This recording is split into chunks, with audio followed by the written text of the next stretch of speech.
Ladies and gentlemen, boys and girls, welcome to coverage of Audubon Green Wave Baseball here on Dan Wilkins. Are we live? Yes! We're live! I don't know what you're laughing at. You're live! I don't know what you're laughing at me for, jeez.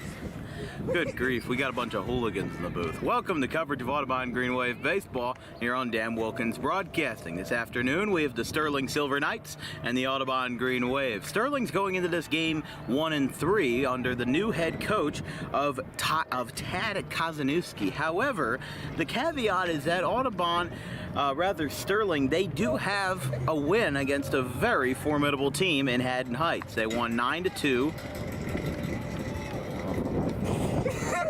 It's actually on pregame too. Sterling won 9-2 versus Haddon Heights earlier in the season, but lost to West Deptford and Paulsboro. And I talked to Tad earlier in the ball game, and he said that this is a very young team. So that's something to consider, considering that Audubon is up 6-1 on the season, and guess what? They just beat the number 5 ranked team in the state, Kingsway. So they're coming back from that, and we are coming back from a beautiful Ralph Shaw tournament, which had some of the best baseball that I've watched in a long time. We had ourselves almost a game-winning home run with Cinnaminson and Audubon in the first game, in the second game of day 1, which was a 3-2 game, and it ended 2 batters later after the rain came, and we never played another pitch again. The first game was Kingsway and Eustis, which ended 10-9 after an 8-1 comeback in the last 3 innings. Really was a real kicker for Bishop Eustis after they won in the consolation game over Cinnaminson. 10-0 on a 5-inning perfect game by Landon Mack. But enough about the Ralph Shaw. Let's get some real Colonial Conference baseball on this afternoon. Sterling's warming up in the outfield. Let's give them your starting lineups here for Tad Kazanowski's Sterling Silver Knights. Sophomore Dean Collins leads off and plays second base. Jason Camardo is the shortstop batting second. Anthony Gogolski is the sophomore first baseman batting third. Christian Ruiz is the left fielder batting cleanup. Tony Sanchez is the junior center fielder batting fifth. Jake Clark is the right fielder batting sixth. Evan Miller is a designated hitter batting seventh. Austin Allen is the third baseman batting eighth. And Nate Schwartz, a freshman catcher, he's batting ninth. Casey Kazanowski is the starting pitcher for Sterling, but he will not bat in the order today. For the Audubon Green Wave, as coached by Rich Horan, we have Tyler Wiltsey at shortstop batting leadoff. Charlie Copsetta in center field batting second. Scott Lynch, the first baseman, batting third. Ryan Zimmer, the cleanup man, and behind the plate. In left field is Charlie Grady batting fifth. Jack Dempsey's the second baseman batting sixth. Gabe McCracken is the third baseman batting seventh. Nick Caladros is going to be getting the shove on the mound this afternoon, batting eighth. And Joey Slavin is the designated hitter batting ninth. Bryce Dempsey is playing in right field, and he will not be in the order today as Zach Beebe went home early with an unexpected illness, so he will not be playing today. And we will instead see Bryce Dempsey out there in right. He will not be batting. Sterling's getting their last throws, and Fungo hits in, so we'll be right back in a couple of minutes with Colonial Conference Baseball here on Dan Wilkins Broadcasting. Sterling and Audubon coming right up.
The umpires, captains, and coaches are meeting at home plate in front of the home of Audubon baseball padded sign as we have ourselves some Tuesday afternoon baseball here at the Hank Greenberg Field on at Dan Wilkins Broadcasting. Todd Kazanowski of Sterling and Rich Horan of Audubon talking there with the umpires. There's Charlie Grady out there along with Sterling's captains, and let's go over starting lineups one more time for these two ball clubs. Sterling going into this game 1-3 with a 14-3 loss to West Deptford, an 11-0 loss to Haddonfield, a 6-5 loss to Paulsboro, and a 9-2 win versus Haddon Heights, which was definitely a surprise and showed that there were a lot of bumps and valleys in the early 2023 South Jersey baseball season, especially in the Colonial Conference. Really, a lot of things were shaken up. Gloucester's been having a great start to the season. West Deptford did not have the start that everybody thought they would, and Haddon Heights has been hovering around 500 as well at 4-3. Meanwhile, Audubon, a team that many thought would regress at this 2023 season, are now 6-1 and knocked off Kingsway, the number 5 team in the state, in the Ralph Shaw final, giving them huge power point boosts, making them number 1 in the South Jersey Group 1 playoff power points. So if the playoffs started today, guess what? They would be number 1 seeded and they would play Clayton, the Clippers. So that would be a fun one. But there are some stakes for today. If Audubon beats Sterling and if Heights loses to West Deptford, then Audubon will qualify for the Diamond Classic, which is probably the most prestigious tournament in all of New Jersey. But they have to win today in order to qualify. Now, they can get in through a committee vote, but in order to lock themselves in this afternoon, they would have to win, and Heights would have to beat West Deptford.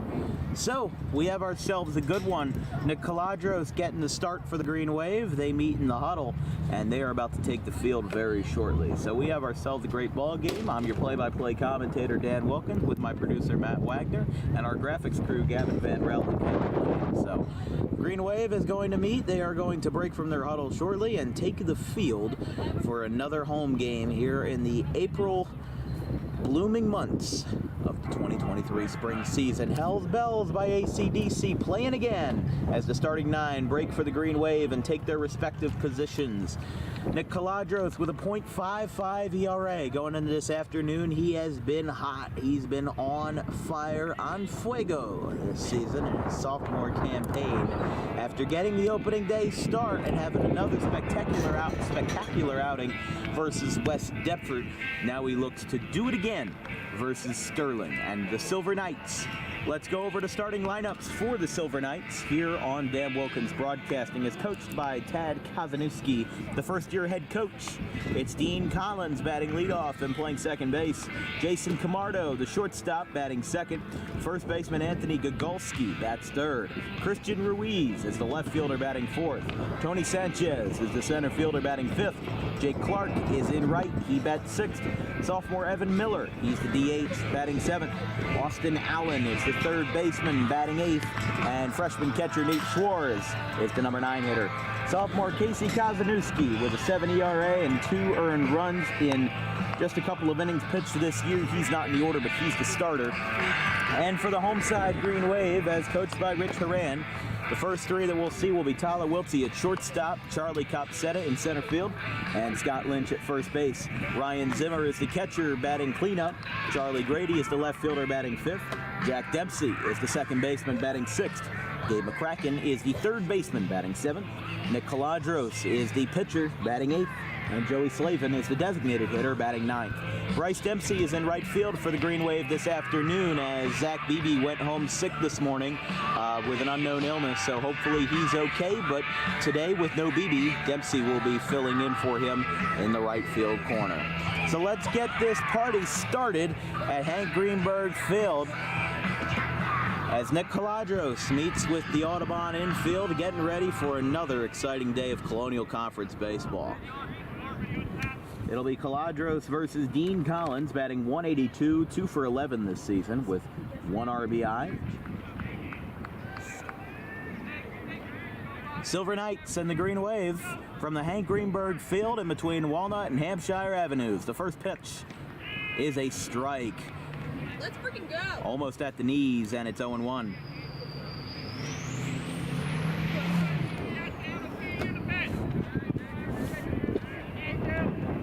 The 0-1. Waiver and a miss.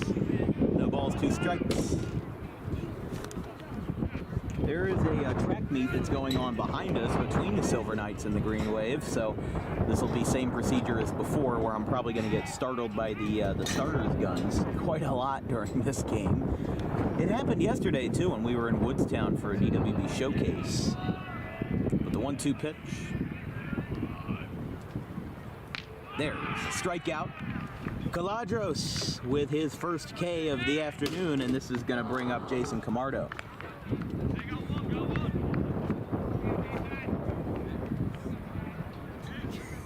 So Collins strikes out, and here's Camardo, followed by Gogolski at first base for the Silver Knights. A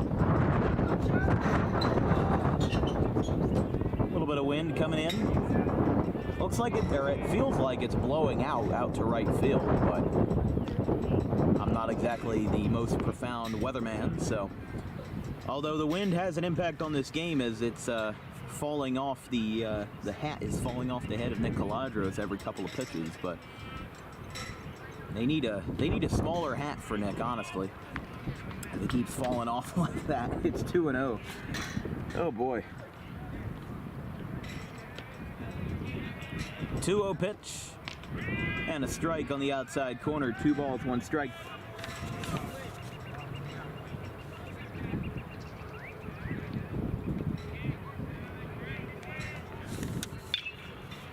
Here's a fly ball out towards right center field, and that one's going to drop behind Copsetta. It's going to go to the wall, and that will be a 1-out double.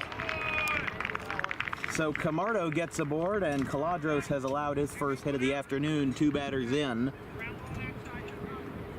So a liner out to right center field that split the gap, and Sterling has a runner in scoring position with 1 away. If you remember, even though Audubon had their 17-game win streak versus Sterling last year, Sterling always was a team that kept Audubon at close bay and never really got Audubon to stray too far from a win. I mean, on opening day, Sterling was in the lead at one point, but lost 4-3. And that was a close one. It was a really close one. Took some late RBIs in the 6th and 7th innings to really batten down the hatches and put the final nail in the coffin. But it was not an easy win. There's a swing and a miss. 0-2.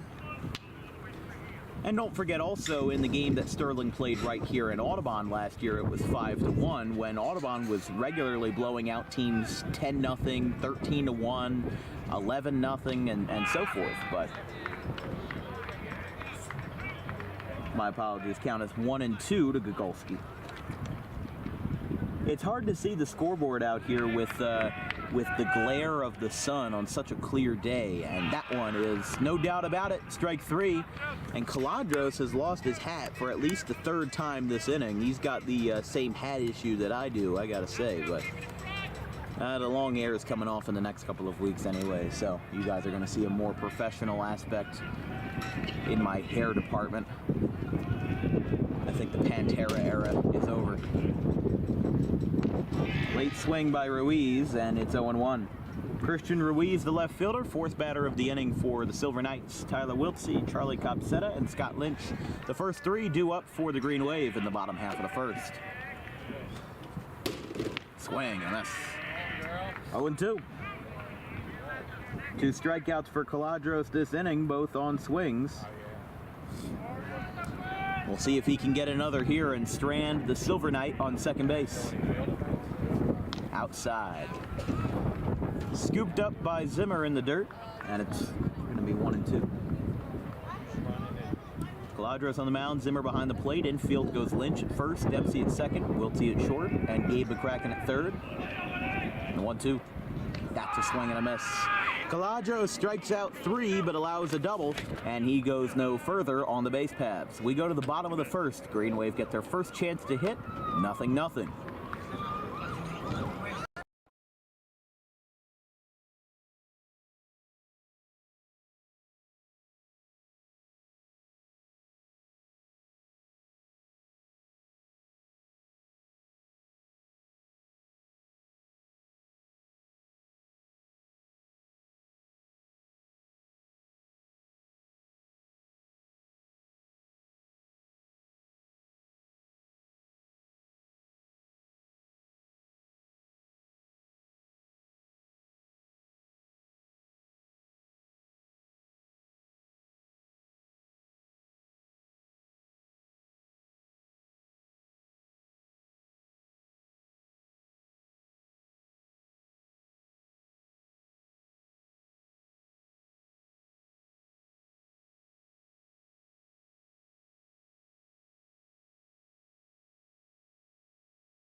Bottom of the first here in Audubon. Tyler Wiltsey is batting leadoff here for the Green Wave as Kazanowski's first pitch is I thought it was a strike, but seems like the home plate umpire disagrees. It's 1-0. Here's a ground ball hit softly, foul down the third base line. Again, it'll be Wiltsey, Capseta, and Lynch, followed by Ryan Zimmer, the catcher. He's batting cleanup.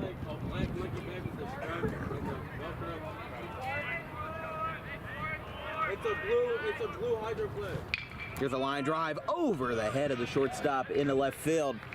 And a base hit for Tyler Wiltsey. So a nice way to lead off the first with a liner to left. So Wiltsey's been off to a good start, and here is Charlie Capseta. Hasn't had the same start that he may have wished for despite having a good preseason, but seemed like a couple of misplaced bunts have kind of fallen out of favor a little bit, and they're going to throw back to first. Nothing doing there. Gogolski picks it up. I think a common issue has been that Audubon has had great defense and they've had great pitching, but they haven't really been tearing the cover off the ball like they did last year. And of course they don't have the same star power that they did back in 2022 with Massey and Pinckney, but this team is a lot more focused on hitting the ball in general. They're making contact, they're getting the bunts down, they're righting the wrongs that eliminated them from the playoffs in the second round last year, as Tyler Wiltsey's gonna have a stolen base. The throw trails away in shallow right field, but that'll be picking up and taken care of. So Wiltsey's gonna be on second here with a 1-1 count to Capseta.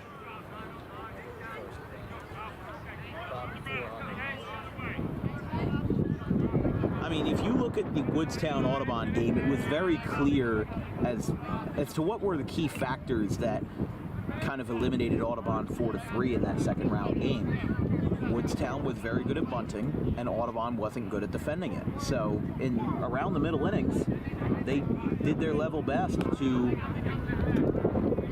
put down a lot of bunts and make sure Audubon couldn't defend them. Here's a ground ball out to second base. Throw to first is in time. And there's going to be one away. So a 4-3 ground out, and Tyler Wiltsey gets to third base. And this will bring up Scott Lynch. Tied for second in the Colonial Conference last year with 4 home runs. However, the only person on this team that's hit a home run in a regular season game is Tyler Wiltsey. He had a 6th inning home run versus Cinnaminson in the Ralph Shaw opener on Saturday the 15th. It was a 2-2 game going into the bottom half of the inning, and there were a couple discrepancies over what would happen next, considering that there was a lightning delay shortly thereafter. Only 2 batters after Wiltsey hit that home run. The game was paused and would not resume. Ended up being a late cancellation after maybe an hour of waiting in a torrential downpour. They just couldn't save the field. And that one's going to be a ball. Should be 1-1. Oh, excuse me. Yeah, you're right. You're right. 2-0.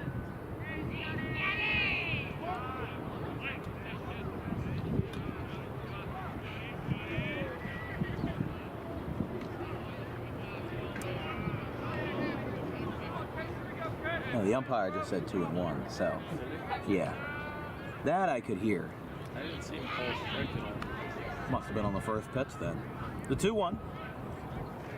Here's a fly ball, popped up, out in the straightaway right, backtracking, and not making the play in right. This is going to be an RBI for Scott Lynch. He's going to pump the brakes at second base, and he is going to be out.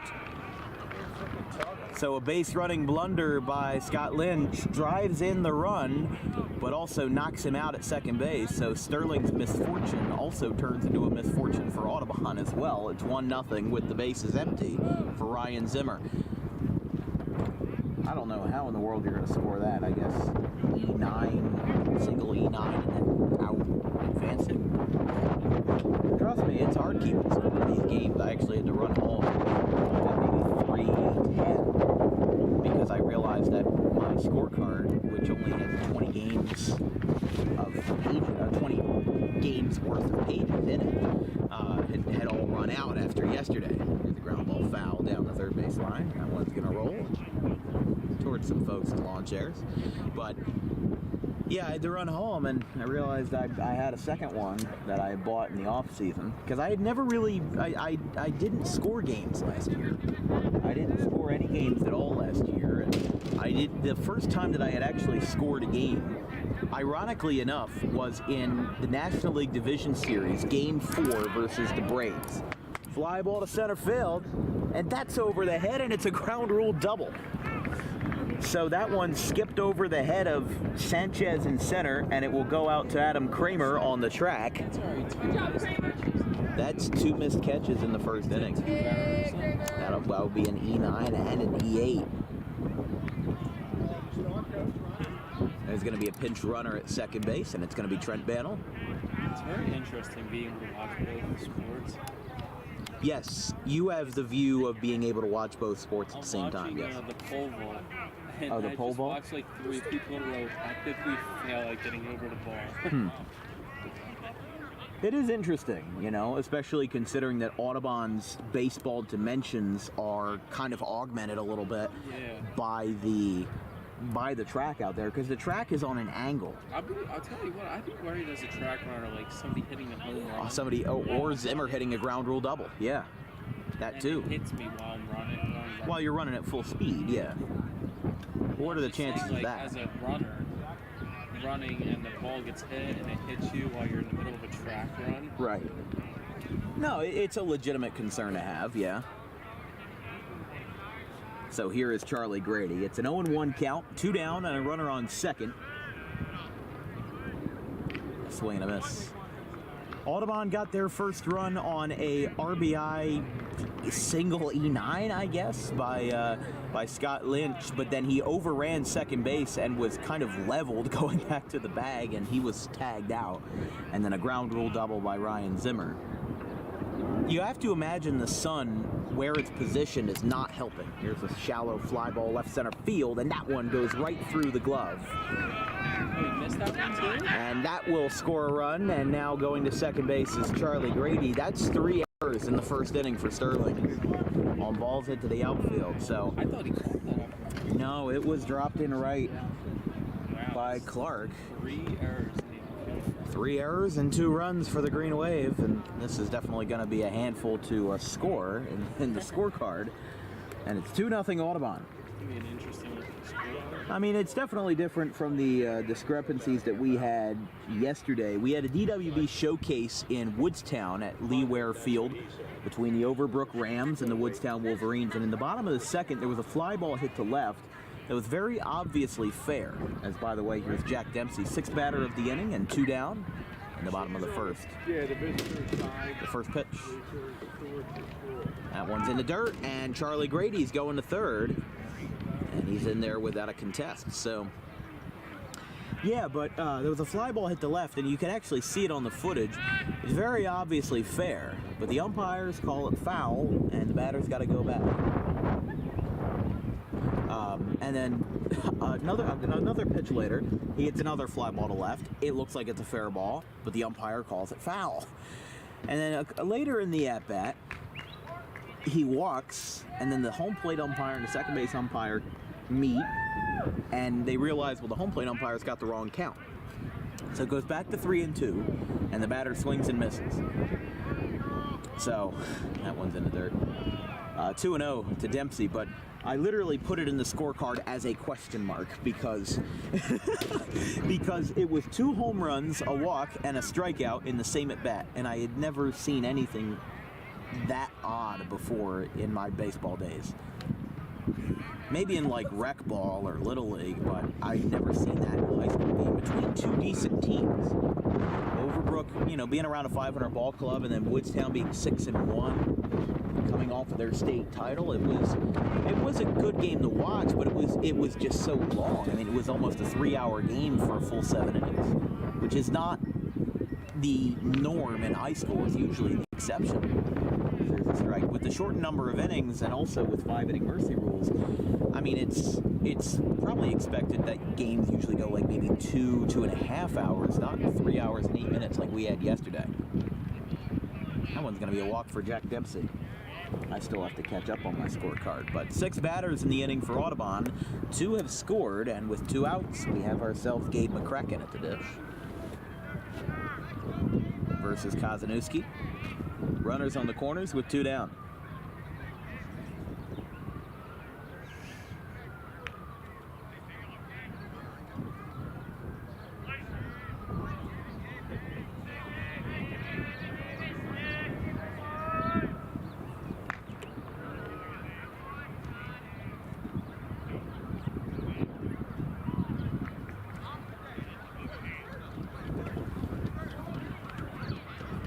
One and 0.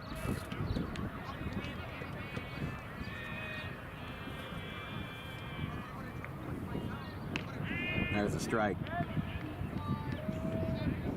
Not a huge turnout today, I gotta say. I mean, I don't know if, it's not even, it's maybe a little bit hot, but I don't know if Sterling's an unappealing team or if it's just an inconvenient time because it's a Tuesday afternoon, but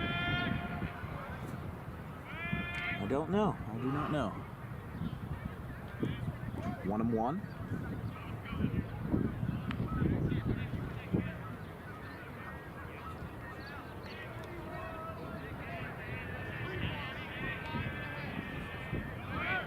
Breaking ball and going down to second, uncontested, is Dempsey. So runners on second and third now on a 2-1 count.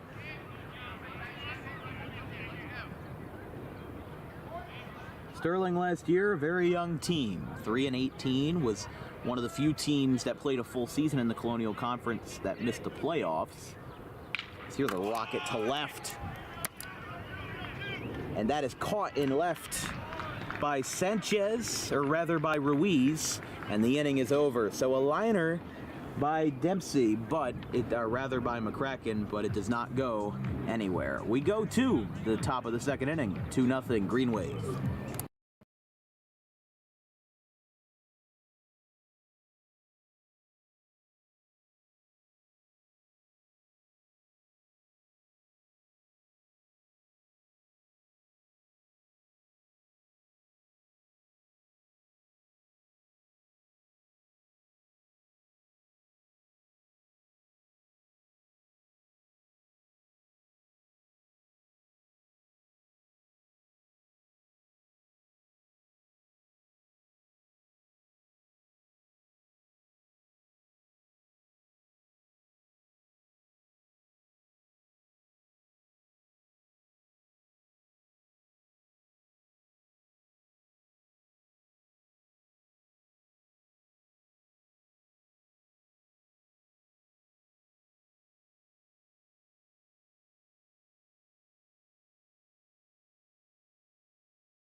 Top of the second, Nick Caladros allowed a double early in the first inning, but struck out the side other than that. So he's got 3 Ks this afternoon. Continuing to lower his ERA, batter by batter.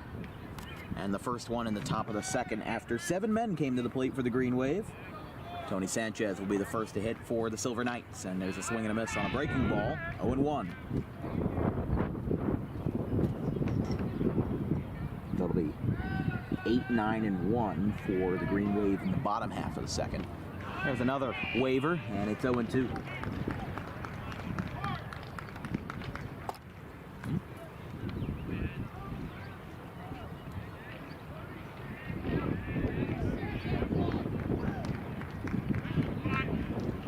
One and 2.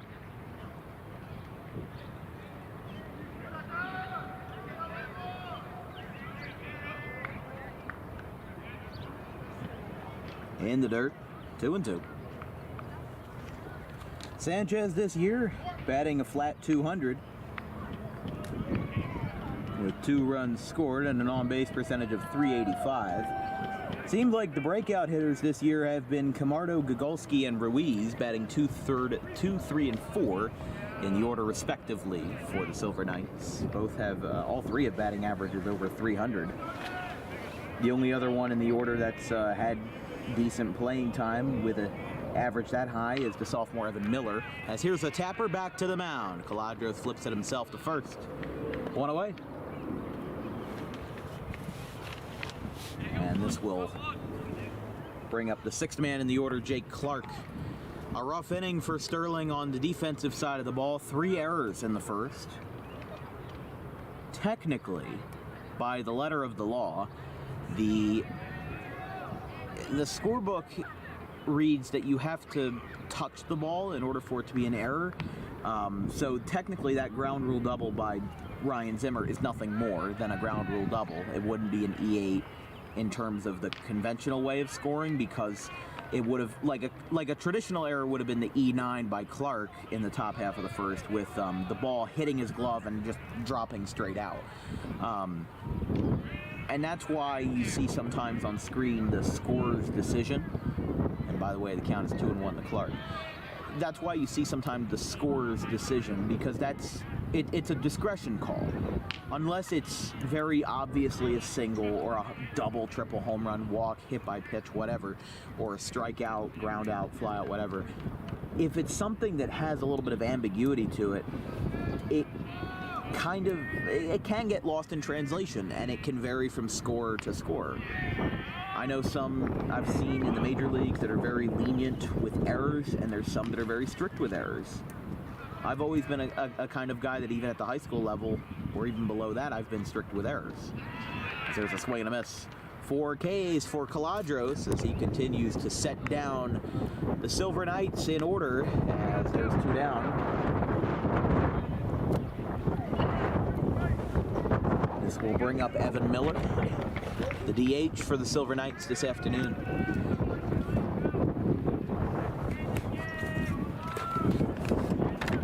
Swing and a miss.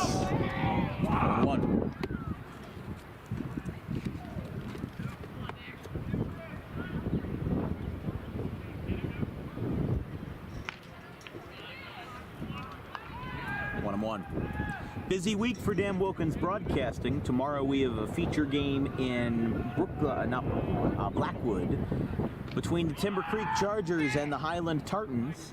Thursday is another Audubon game right here in Audubon between the Collingswood Panthers and the Green Wave. Friday is another feature game with the Pennsville Eagles and the Gloucester City Lions. And then Saturday is the Joe Lang Classic in Pittman at Alcyon Park. As here's a ground ball out to third, and that one is going to get a little bit kicked by Wiltsey, and that will be an infield single for Evan Miller. No error on that play. That was a tough one. So here's Austin Allen. And that's where another scorer's discretion can have a little bit of a gray area, considering that usually infield errors are either like dropped pop-ups, or if it's an easy play that any routine infielder would have been able to make, compared to, if it's a tough play. Like I've seen some people where the throw goes a little bit wide of first base on a diving stop where he's like throwing it from the seat of his pants, and they call it an E6 or an E5, and I'm just like, no, that's not really how it should be done. It should be, if a routine play is made in error by the fielder, then it should be an error. But if it's a really tough play that the average fielder couldn't do, that couldn't execute at all, then yeah, it should be a base hit. Speaking of base hits, there's one down the left field line. It'll go to Charlie Grady. He'll pick it up, and moving up 90 feet will be Miller after Austin Allen. Gets the single. And Caladros again in a little bit of trouble with a runner in scoring position. But Audubon with a small cushion, a 2-0 lead here over the Silver Knights. You're watching coverage of Audubon Green Wave baseball here on Dan Wilkins Broadcasting. If you have any questions or comments about today's broadcast, drop me a line at the THE Dan. Oh, actually, we'll hold on to that one as a little hug down at third base. I know we love to play baseball and we love each other, but we got ourselves the third out of the inning. We go to the bottom of the second. Sterling leaves 2 on, and it's 2-0 Green Wave.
Here in the bottom of the second, this broadcast is brought to you in part by DJK Roofing, South Jersey's #1 roofing supplier with over 200 5-star reviews on the web.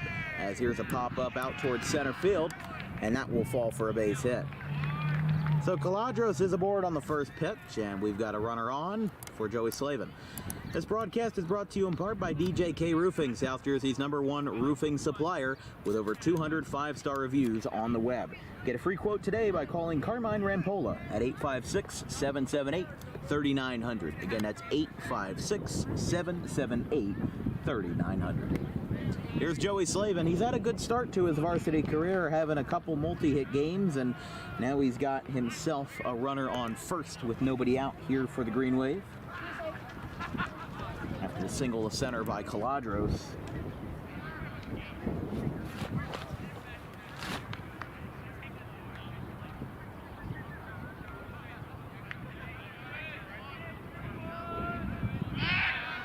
Throw back to first. Nothing cultivates from that one.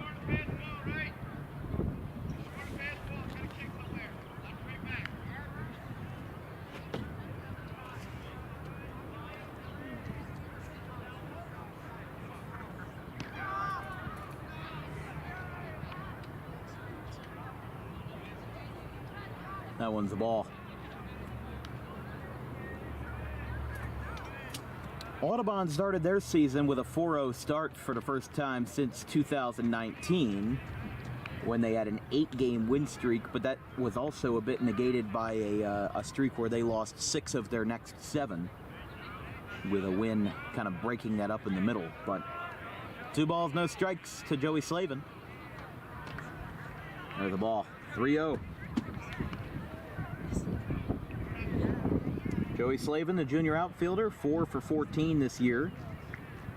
He's had hits in 4 of the 7 games he's played in this year, and that's going to be a free pass. So Joey Slavin gets the walk here, and this is going to bring up Tyler Wiltsey.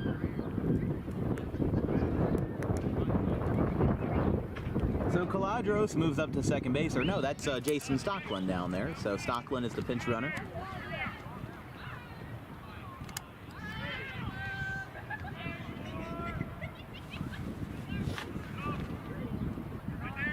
Wiltsey takes away 1-0. Yeah, Saturday, as we were saying, is the Joe Lang Classic here in Pittman. First game will be Gateway and Pittman at 11:30. Second game will be the championship game, which is the winner of Gateway and Pittman and Glassboro and Gloucester. I was originally going to cover Glassboro and Gloucester, but the breakdown time to go from Pittman High School, where the JV field is, all the way over to Alcyon Park, which is separate from the high school, was a fly ball to left. About a country mile in the sky, but it's foul.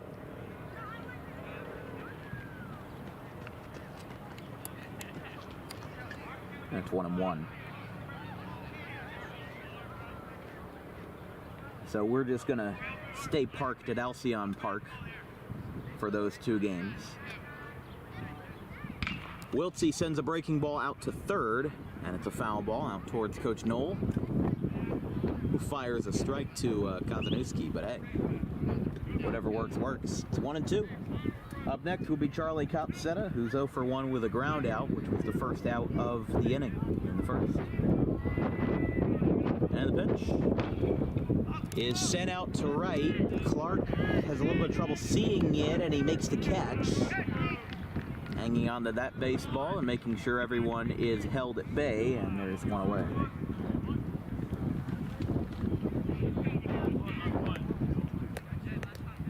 So here is Charlie Copsetta. The next Audubon game will be in town for after today will be versus Collingswood on Thursday versus the Panthers, as he'll step off. The news with the Colonial Conference was that Paulsboro was moved into the Liberty Division for the Colonial Conference. So now Audubon will play Paulsboro twice a year instead of just once like they did in the past.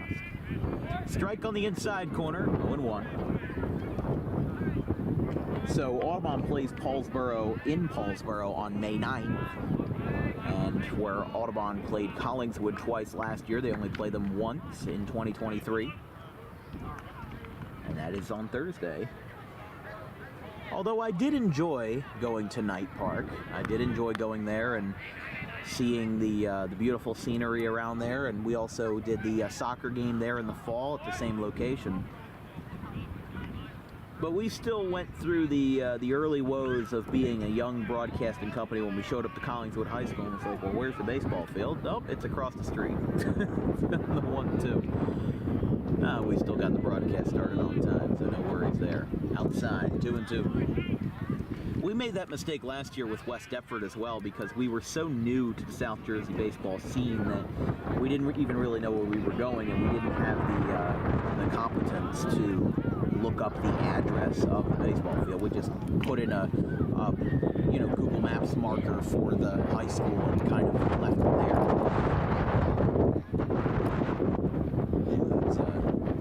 That is our past, and now we've got a whole address book and everything for all the places that we're going to, so it'll be nice. 2 balls, 2 strikes to Charlie Copsetta.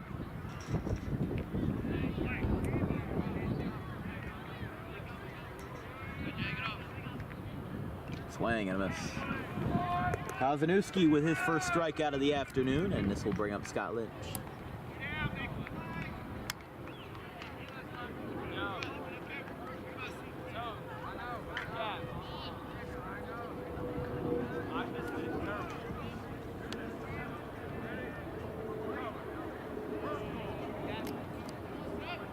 Upstairs, 1-0. First pitch to Lynch.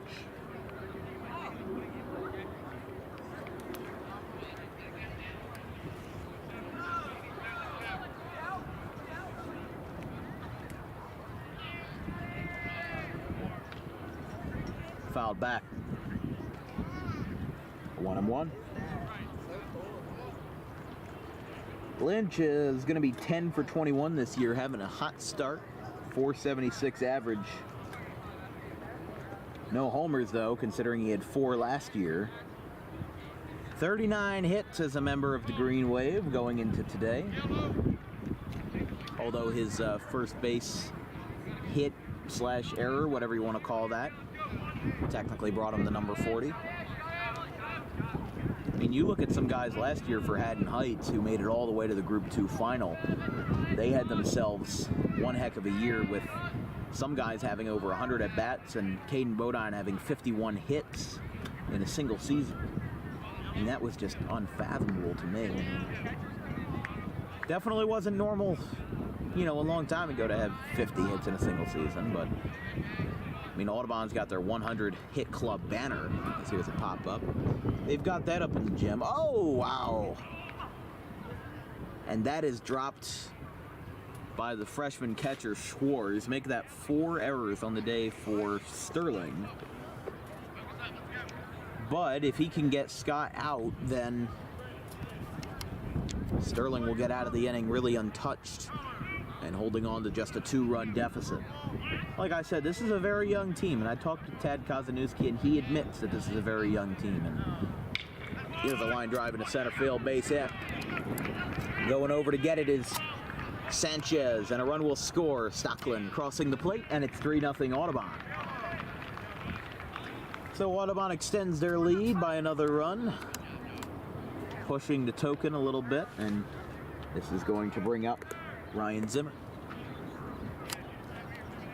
2 on, 2 outs. First and third are the base runners. That'll be placed for Audubon.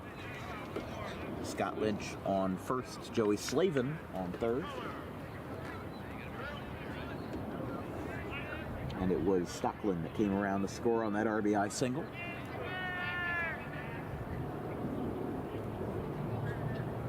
Zimmer had 5 RBIs in the comeback win versus Kingsway on Sunday in the Ralph Shaw Final, 26th annual tournament.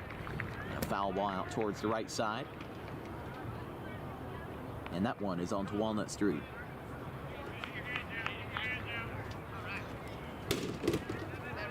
(7-6) was the final on Sunday. Kingsway was up 6-0 And it looked like Audubon was dead in the water, just like last year's Ralph Shaw, as there's another foul ball out towards Walnut. And that just broke a shingle on somebody's house. The red brick house down there. Maybe it didn't break a shingle, but it definitely, if the master bedroom is in there, it definitely woke somebody up. Here's the 0-2 to Zimmer. And he lines one past the shortstop into left center field. Picked up by Ruiz. And another run will score, 4-0 Audubon. Keep the hits coming. They're doing a good job this afternoon. And 2 runs have scored in each inning as Charlie Grady is the next to hit for Audubon. Back-to-back singles as well. Runners on first and second with 2 down. Jack Dempsey would be next if this inning were to continue, but with 2 outs, anything is possible.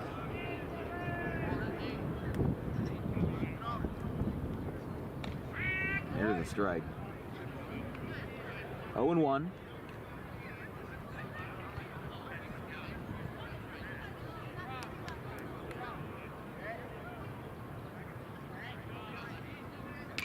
Here's a ground ball. That one's going to skip into left field for a base hit. Coming around third and hustling home is Ryan Zimmer. He will score, and it's 5-0 Audubon. Excuse me, Scott Lynch. Apologies there. On second base now is a pinch runner for Zimmer, and on first base will be Charlie Grady. So 3 singles in a row. Looking like the Gas House Gorillas out there this afternoon. It's an old Looney Tunes reference, which I always found to be pretty interesting, pretty funny. You know, the one where they go around in the circle, they're all doing the conga line, the da-da-da-da-da-da, and they're all hitting the baseball. That's what Audubon's doing this afternoon, and they've done it quite well. Here's Jack Dempsey, takes a first pitch strike, going 1. So Lynch came around to score on the RBI single. Trent Bannels pinch running for Zimmer at second base as the catcher. Although Trent himself is a backup catcher, and he has caught before in a scrimmage. Dylan Pooley is the regular junior varsity guy, but it seems like he's here today. There's a swing and a miss. Didn't Trent start the game at Haddon Heights? You're right. He did catch for the first couple of innings because of the fact that Ryan Zimmer was starting on the mound. So yes, you were right there. But that was only for 2 innings when Zimmer started, and then they switched places. Bannell went to the bench, and Zimmer took hold behind the plate. 1-2 in the dirt. That one skips in front by a plenty, and it's 2-2. 7 men came to the plate in the first, and this is the 8th batter of the second for Audubon. So add the numbers up, and you've got 15 batters in 1 2/3 innings. So we'll have to see. Here's a fly ball to left, hit shallow, and it is caught in left by Ruiz, and the side is retired. Green Wave put up 3 more. It's 5-0. Sterling trails by 5 going into the third.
Bring me back.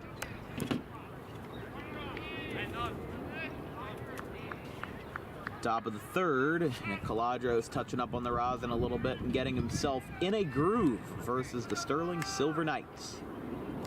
As we've got ourselves a ball game that is swung heavily in the favor of the Green Wave.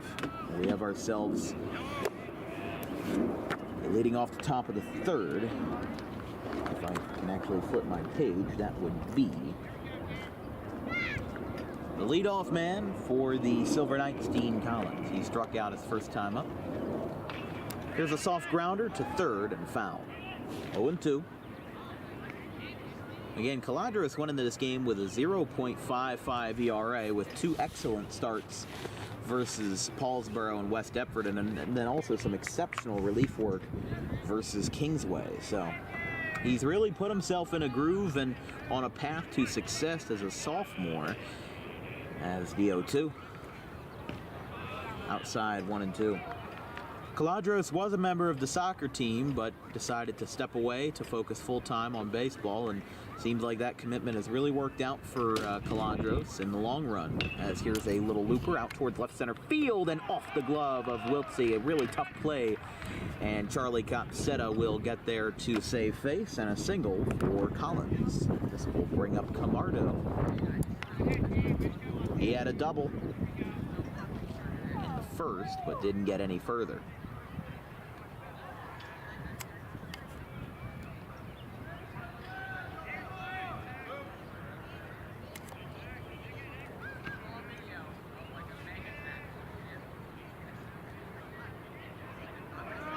Runner's going, swing and a miss. So no pop up, shallow left.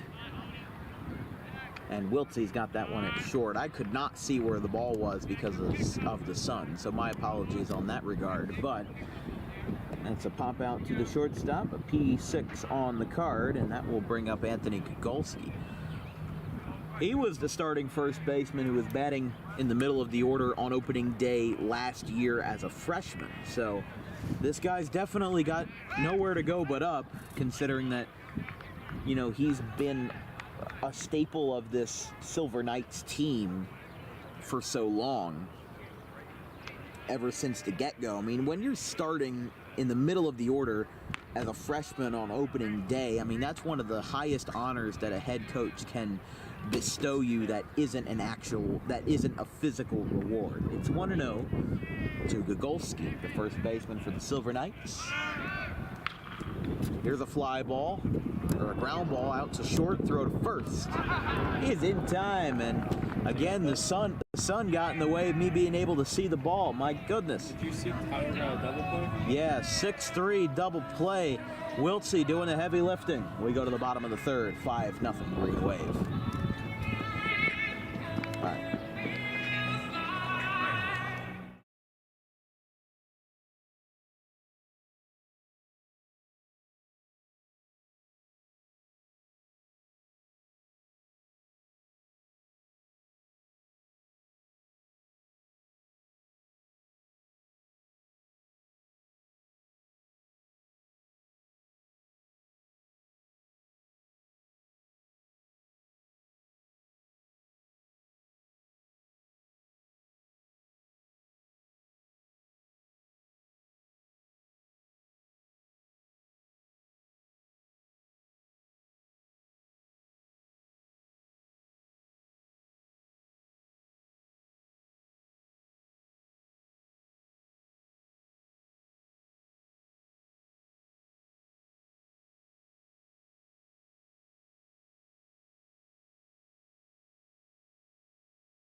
Bring me back.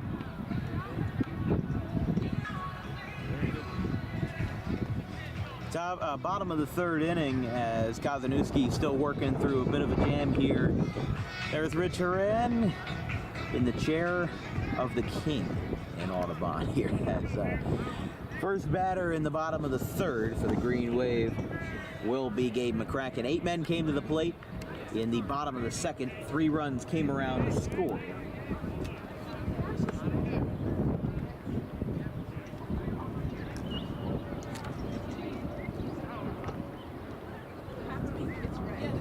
The first pitch from Kazanowski to McCracken with a line drive fly ball to left in the first inning.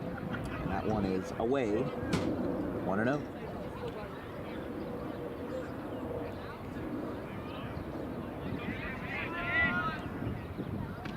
There's a strike. 1-1. This broadcast is brought to you in part by Paroli's Printing and Bantel's Banners, Signs, and Apparel. Your one-stop shop for all your print and promotional needs with a 5-star Google rating. Over 50 years in business, handling any ink-on-paper project as well as banners, signs, apparel, and promotional swag. The 1-2. That one is down, 2-2. 7, 8, and 9 due up for the Green Wave in the third. McCracken, Caladros, and the DH Slavin. 3-2. I assume in the track side of things they haven't started the actual running meets yet because Sure, Leo just keeps clearing everything. Oh, you messed up. except for that, I think the bar just hit him in the head. Here's a pop up, first base side. That's gotta hurt having the bar from the pole I vault. think he's hit you. slipped. Yeah, I don't know. So I guess you keep going until you can't clear it anymore? I don't know how pole vaulting works. It looks like they're putting the bar back up there for him now. Yeah, I guess you get a redo? I'm not sure. But every time there's a track meet and a baseball game going on at the same time, I get the you-know-what scared out of me from the starter's guns. That one's caught out in center by Sanchez, 1 down.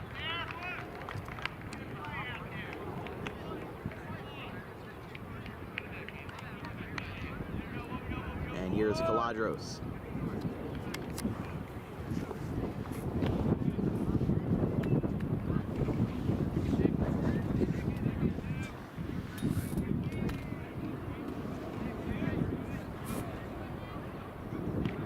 Strike 1.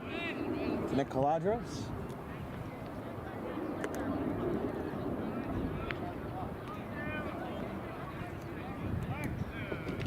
Not a whole lot to talk about in this game. I mean, it's just been kind of run of the mill. One team that is on a hot streak and one team that's on a cold streak clashing, and the end result is the score that you see now. But I've seen a lot worse in baseball games, and not to knock Sterling or anything. This is not a slight. Oh yeah, it's not at all. It's not over, you know. But just the way that things start, it's kind of an imbalance issue that high school baseball has. Here's a ground ball on the left. Caladros going for 2, and he is in there standing up as he does a little sword chop. Getting a little feisty at second base, and a double with 1 away for Nick Caladros. He's 2 for 2. And this is going to bring up Joey Slavin.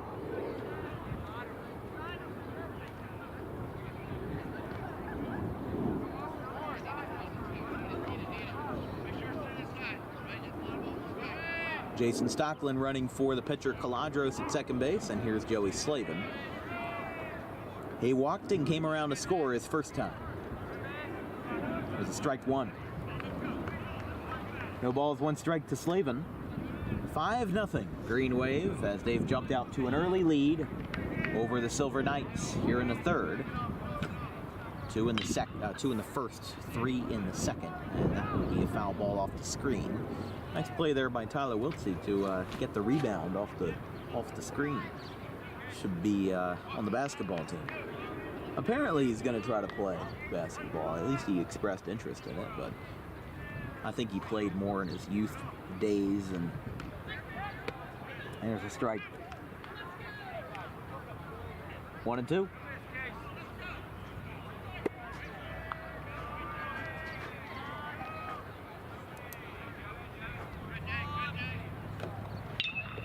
Liner. Fair. Right field line. Picked up in right by Clark. Coming around to score is Caladros, and it is 6-zip Green Wave. So Joey Slavin knocks in a run, and it's 6-0.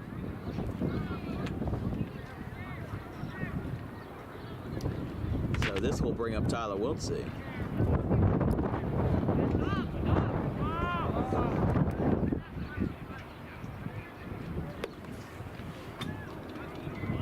Only one away, a leadoff fly out to center field by Gabe McCracken, and then a double and an RBI single have propelled the Green Wave to another insurance run.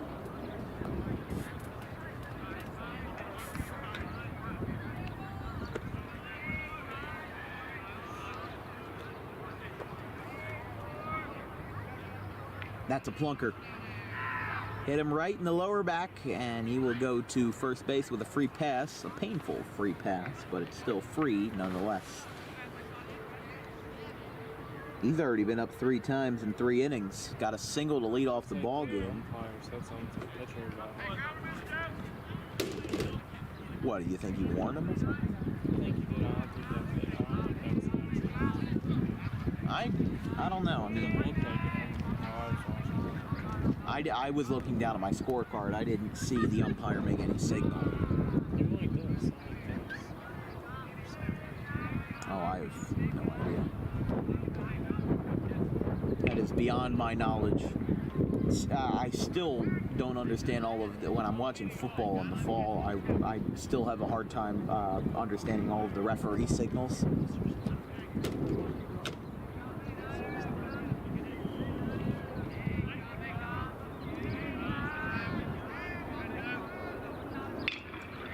There's a fly ball to right. Or where did that ball go? I have no idea where that ball went, and I saw it go off the bat, but the bright sun with no clouds. Did runners advance?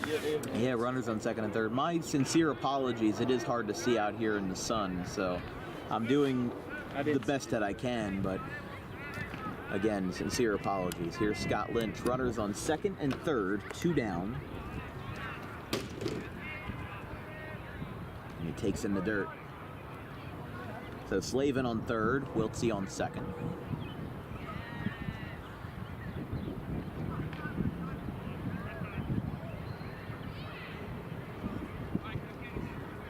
And they are going to intentionally walk Scott Lynch to get to Ryan Zimmer. Well, Zimmer's a good batter too, isn't he? Yeah, this almost feels like 6 one way, half a dozen another, and everything's upside down. So I am not sure in that regard. I said it yesterday too. I think I did say it yesterday, but I don't think I included the upside down part.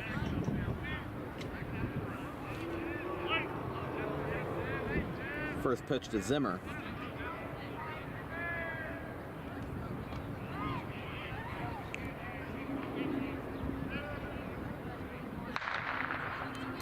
Well, there we go. Now you know the track meet has started. I don't know what event they're starting with, but I think it's the boys starting off. Here's a ground ball in the left field. That's a base hit. This is going to roll to Ruiz, and Zimmer has a 2-run double, scoring Slavin and Wiltsey, and you can now make that an 8-0. And it seems like now, after enough batting around by the Green Wave, they have decided to talk to Kazanowski.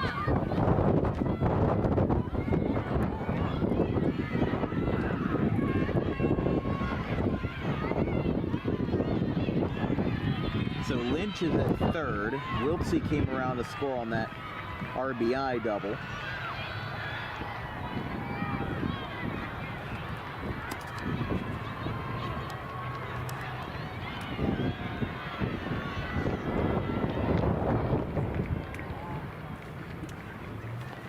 If Audubon scores 2 more runs, then they'd officially be in mercy rule territory, but we don't know if that is on the horizon yet. We just know the 8-0 score definitely tells a tale of how this ball game has progressed. First pitch to Charlie Grady. There is a base hit in the left. And the onslaught will continue. Scott scores. Zimmer moves to third. And it's 9-0 Green Wave.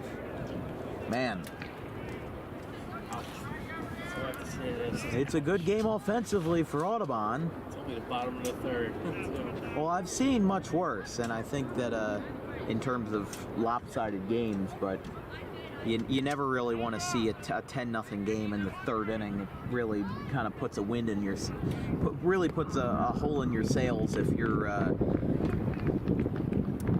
the other team. So Gazanowski will be out of the ball game after 9 runs allowed in 2 2/3 innings. We're going to have ourselves a Parolee's Printing pitching change as the Sterling Silver Knights look for an innings eater for now as they try to avoid getting into Mercy Rule territory here in the third inning. We'll be right back after this here in Audubon. 9-0.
New pitcher for the Silver Knights, and it will be number 9, Quentin Rossano. And the first batter will be Jack Dempsey. They've brought 8 men to the plate, and with 2 outs. They could bat around here, 2 in the first, 3 in the second, and 4 in the third, which has led to a 9-0 ball game. Runners are at first and third for the Green Wave after an RBI single by Charlie Grady, and this has really been an onslaught and a half, to say the least.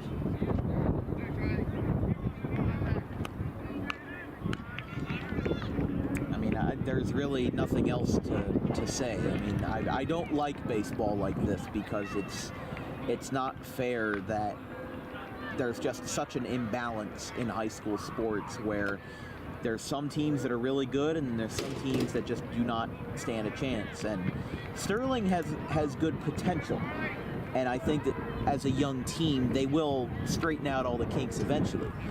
But the count is 2-0. To Dempsey. So it takes time. They went 3-18 last year. They're 1-3 this year. Things happen, but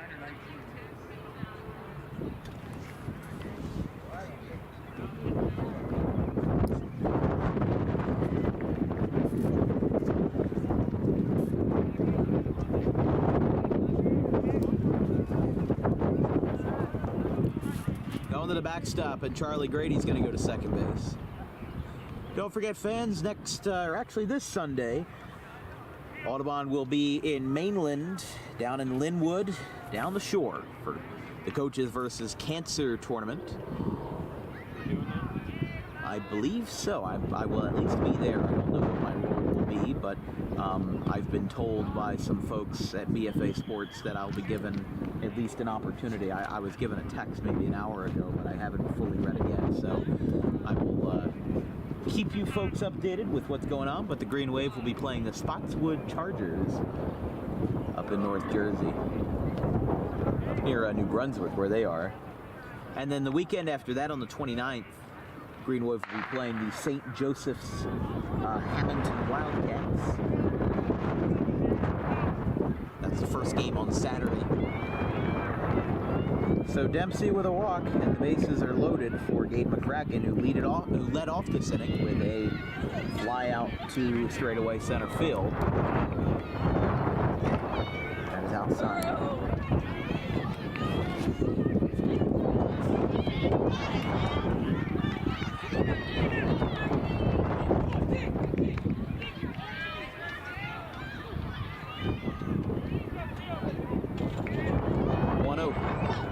Strike one.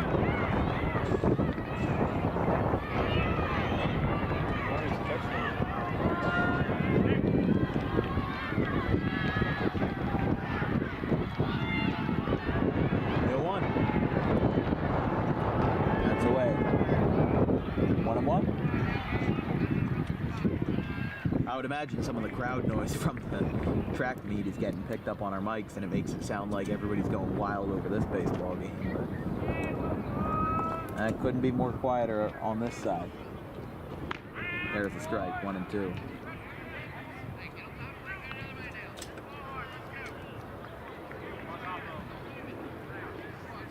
"9-0 Green Wave over the Sterling Silver Knights." Not exactly pretty baseball here on a Tuesday afternoon. And a fly ball out to right center.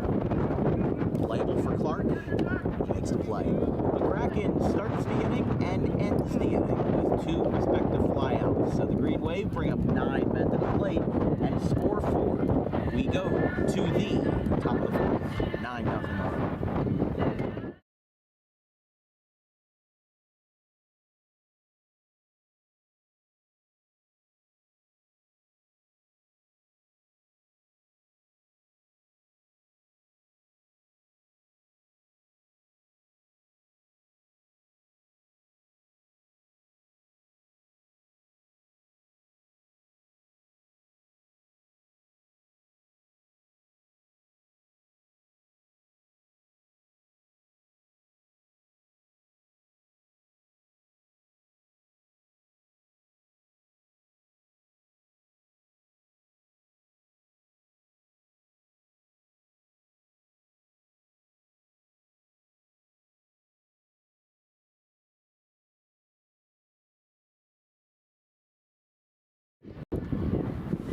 Trivia time here in the top of the 4th inning here on Dan Wilkins Broadcasting. Today's question is, out of 30 Major League Baseball teams, how many stadiums do not have a corporate sponsor as their name? So that would exclude the Phillies Citizens Bank Park, and the options are, what are they again? 12 out of 30. 12 out of 30. 3 out of 30. 8 out of 30. 8 out of 30. 16. And 16 out of 30. So we'll reveal the answer in the bottom of the 4th inning. And we'll go back to the main board as Nick Caladros wheeling and dealing through 3, and with a pretty heavy cushion in his favor. 9-0 Audubon.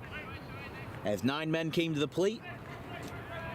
Actually, 10 men came to the plate because McCracken came up twice, but was the first and third out. First pitch to Ruiz is a ball, 1-0. Ball 2.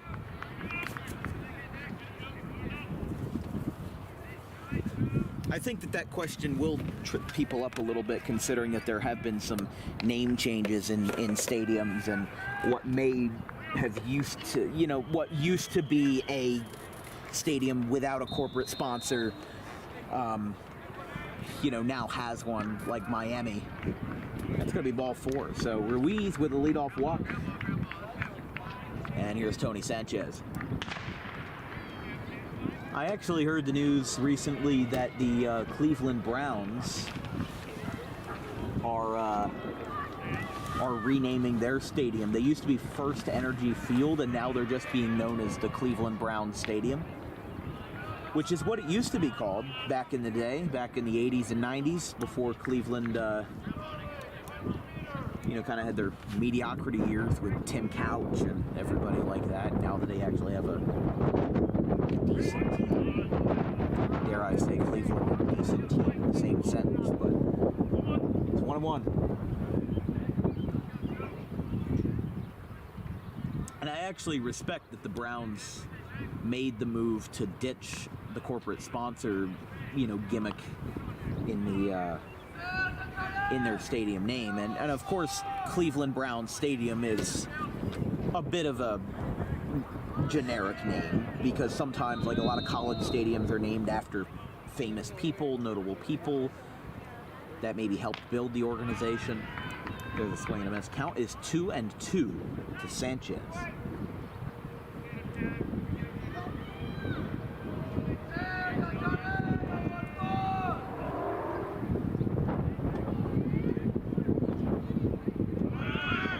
Here's a ground ball foul. Like, the Bengals Stadium used to be called Jim Brown Field, and I believe they've even changed that. The Kansas City Chiefs had Arrowhead Stadium, and now it's like GEHA Field or something, GEHA Field. I think it's officially GEHA Field at Arrowhead Stadium, so they still kept it, but only in a certain portion. Here's a ground ball or a stolen base. No, he is in there, so Sanchez strikes out, but Ruiz is safe at second base. So one away and a runner on second for the Silver Knights.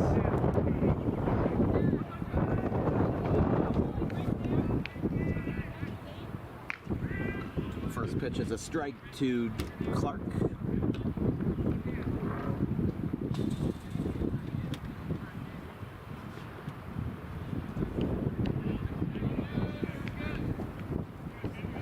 The 0-1. There's a grounder foul. I mean, even before Citizens Bank Park opened in Philly back in 2004, there was Veterans Stadium. That wasn't a corporate sponsor. Really, the corporate sponsor trend in stadium manufacturers was really only prevalent when it started in the 80s and 90s. The 0-2. Slow.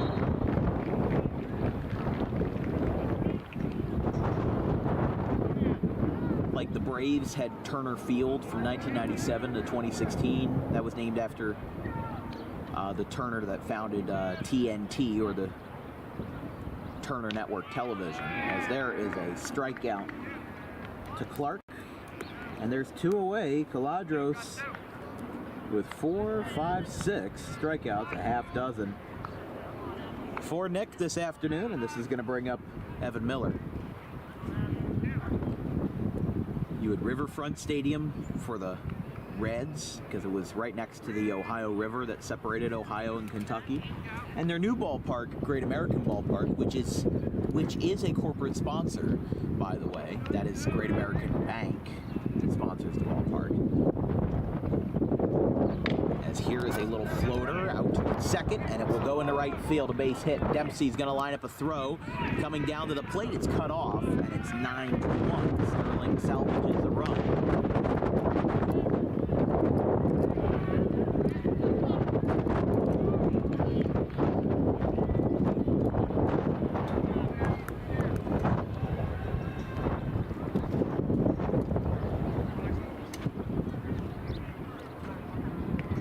And this will be Austin Allen. So an RBI single by Evan Miller scored Christian Ruiz.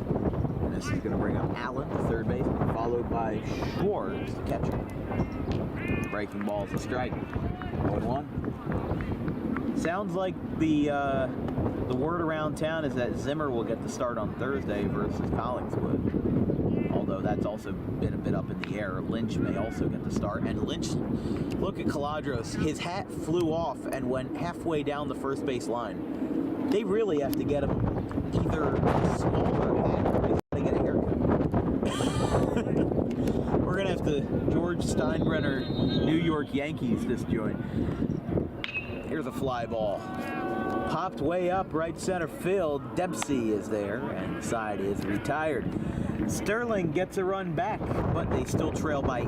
It's 9-1 going to the bottom of the fourth here in Audubon. We'll be right back after this.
Bottom of the fourth inning, it's time for trivia time. Today's question was, out of the 30 MLB teams, how many stadiums did not have a corporate sponsor in their title? And the options were, again, which one was it? 12 out of 30, 3 out of 30, 8 out of 30, and 16 out of 30. So 12, 3, 8, or 16 as the first pitch is going to be a strike. We'll reveal the answer now.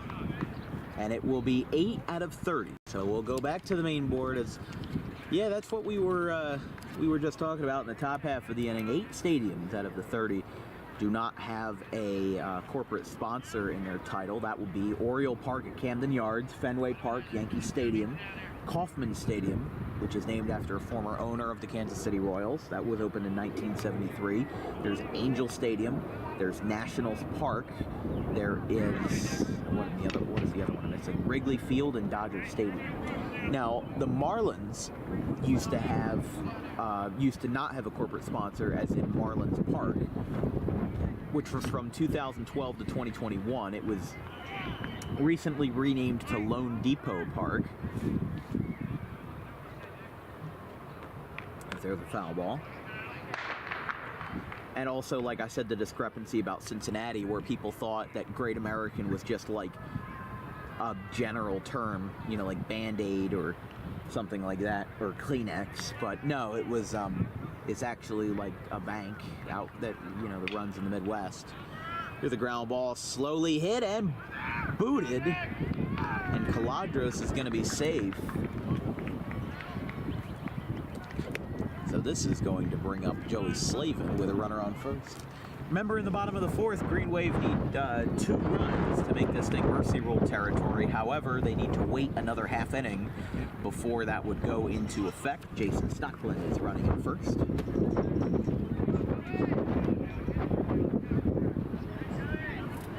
So here's Joey. 1 for 1, had a single and a walk so far.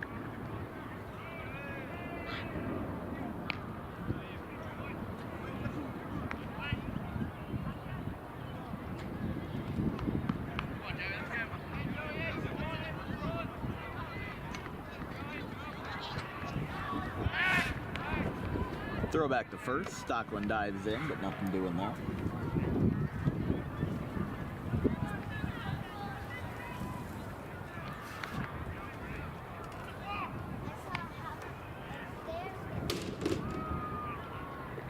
They're going to call a balk on, I think they just called a balk on Quentin Rossano.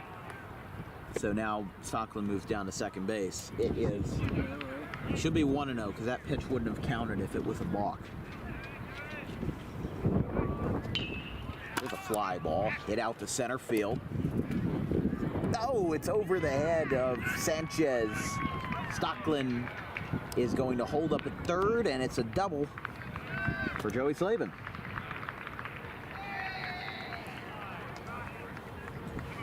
And here is Tyler Wiltsey. Green Wave lead by 8, 9-1 score over the Sterling Silver Knights. Green Wave scored 2 in the first, 3 in the second, and 4 in the third. And now Wiltsey's back up at the top of the order.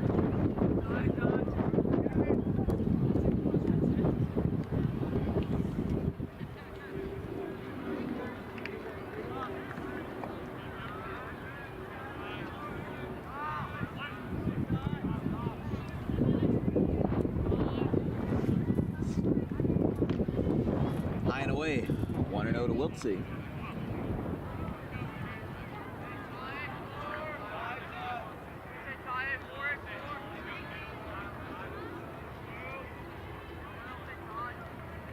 Here's a fly ball, rocketed to center.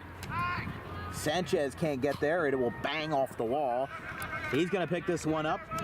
Stocklin will score. Here comes Slavin, and we are officially in Mercy Rule territory on a 2-run double by Tyler. And that will make it 11-1.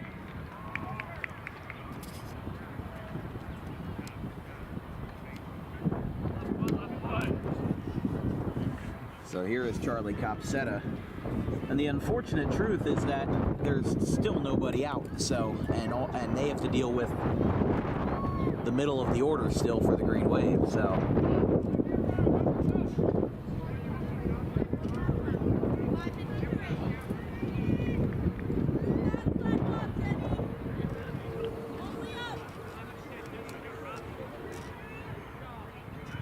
game definitely feels a bit more low energy than previous games, probably because the stakes are a lot lower, but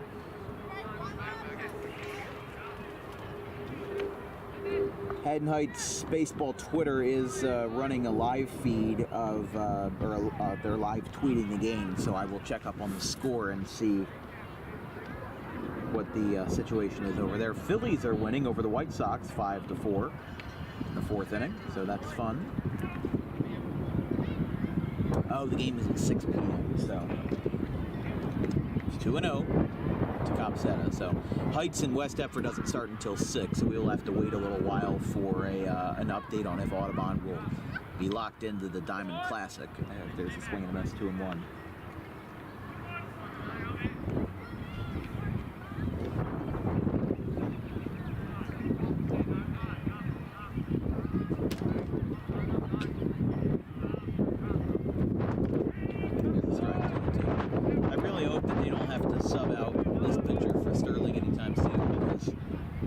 If we're being completely honest, we saw this in the West Deptford game, not West Deptford, There's a fly ball, hit out the center field, hit well, Sanchez is going to be there to make the catch. First out, Wiltsey gets up to third safely. And Wiltsey will stand on third with one away.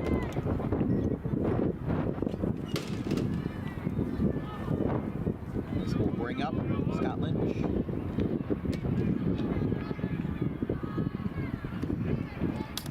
It'll be Lynch and then Ryan Zimmer after this.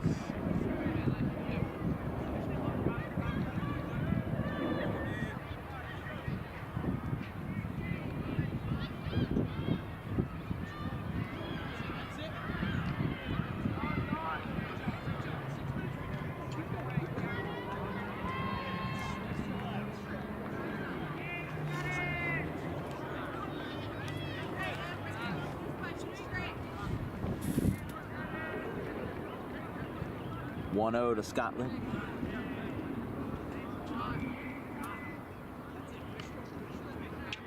No call there, 2-0. Yeah, in that Deptford Audubon game, that scrimmage, that was a rough one because Audubon just kept walking in run after run after run. Because well, the fact that Deptford just kind of ran out of pitching and kept walking in runs, and they literally called it before it even got to the 10-run mark just because they wanted to be done with it because they knew that they weren't going to come back from that deficit. That's going to be a 4-pitch walk to Scott Lynch. Maybe considering the situation might be for the best. But 2 runs have scored here in the 4th, and it's 11-1 Audubon. Remember, Sterling, their one win on the year was a win over Haddon Heights, 9-2. I mean, that was a very decisive rout, so. There's a ground ball off of the first baseman, Gogolski, and it's going to trickle away. Wiltsey will score. Scott Lynch is going to third. They still don't have a handle on the ball. The ball will roll away. And they're going to call a dead ball. They let it roll a little too long, and now Lynch will score on the error. I mean, they let the ball roll for so long, they're just going to automatically give him a base here. So Lynch scores, and so did Wiltsey. And they're sending, because it's an automatic 2-base error, because the ball went out of play. Yeah, it just turned into from a routine single into a 2-base error.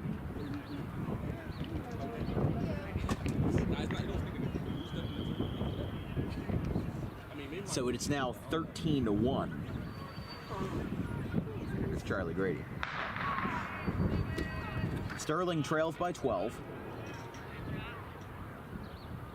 Here's a ground ball in the first pitch. That one goes into center field on a base hit. Make it 14-1.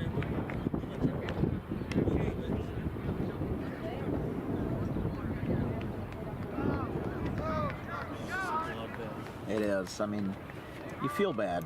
I mean, that's, again, not a slight. It's just, I mean, I don't know what you're supposed to say in this situation. Oh man, it's a 13-run lead. You know, what am I supposed to say? Is that CJ Gilbert? First pitch, and that is a foul ball. I wonder if Audubon is on orders to swing at each pitch so that they can get to the fifth quicker. I wouldn't be surprised. I've seen that before, where they just tell their batters to swing at everything just to get the inning over with. Because even back, 3-4 years ago, Audubon was outscoring teams by like 25 runs if they really weren't doing much. But that's the second batter in a row to swing first pitch. I mean, there's a point where a blowout turns into a bit of disrespect, but Jack Dempsey is at the dish. 8th man of the inning for the Green Wave. In each inning, they've brought at least 7 batters to the plate. It's outside, 2-1. I mean, do you put in your subs and give them a little bit of love, give them some at-bats? Yeah. Because the top 5 men in the order have batted 4 times in 4 innings. Ryan Zimmer's gone 4 for 4. If you want to call the first fly ball to center that was a ground rule double a hit. That one goes into center field.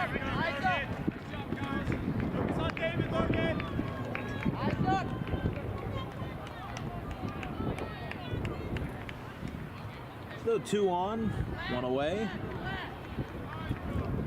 And this will bring up Gabe McCracken. But I think that Tad Kazanowski was in pretty high spirits, even though he seemed a bit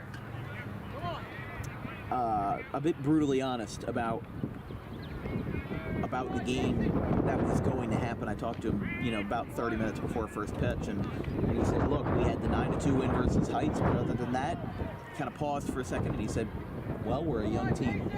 So, maybe a bit of honesty about the state of Sterling baseball as it would pop up. He's got to go back to the base, but it's out of play. It's going to bounce out anyway, so. I don't know what Dempsey was thinking, like they were going to drop the ball and it was going to be fair. I'm not exactly sure there. I mean, they have dropped the ball. They have, but at the same time, the common rule of baseball is no matter what the score is, you don't want to get tagged out of the bases. Wait it out! Wait it out!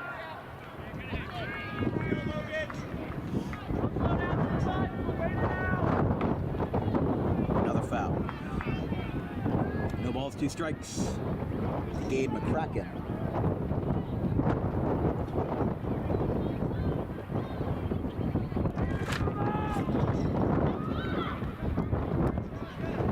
This is also his 4th at bat. He had 2 in the 3rd.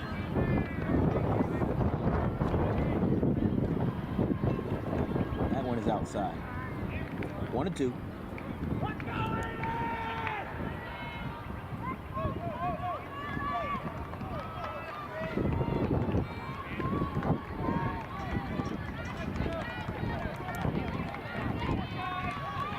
Foul back.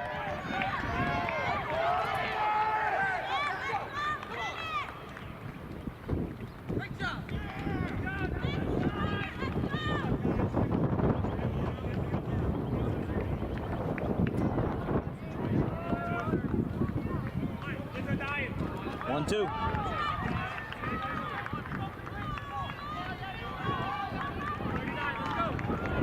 That one is low. 2-2. 42! Get up with David, Kyle! Yeah, Kyle, let's go! Start moving now! Start moving now! All through!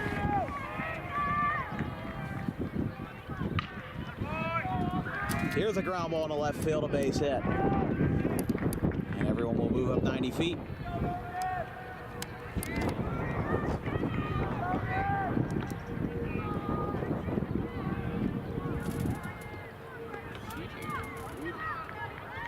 Yeah, we have some not exactly positive track coaching over there. Catcher and pitcher, Shores and Rossano. our meeting out there now. Gonna talk it over. So McCracken gets a single. And this will be for the second time in as many innings. Green Wave have batted around. Caladros led off the bottom of the fourth, and now he's going to bat again. So it's been in orderly fashion for the Green Wave. 2 in the first, 3 in the second, 4 in the third, and 5 in the fourth.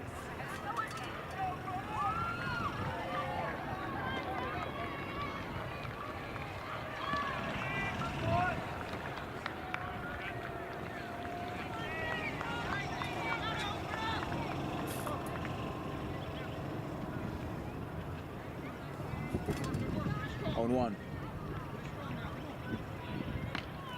Outside.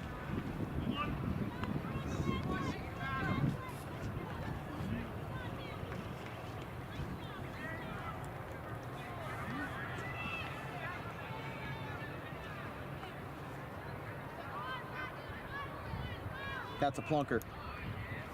So Caladros is hit by the pitch, and this will score the run. It's 15-1.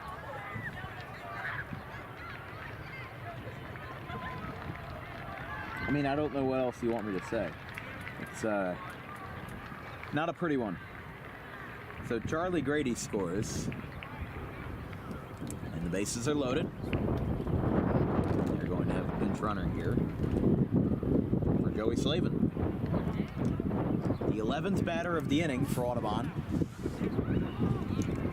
This broadcast is brought to you in part by the Thank You Classic. Tune in on Dan Wilkins Broadcasting for 10 games over the course of the weekend from April 28th to April 30th. 2 games will be on Friday in Pittman, 4 games on Saturday in Franklin Township, and 4 games on Sunday in Brooklawn. Teams from South, Central, and North Jersey will duke it out in one of the most prestigious tournaments in South Jersey. Tune in on Dan Wilkins Broadcasting.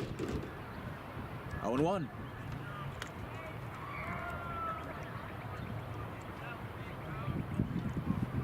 Here's a liner to right.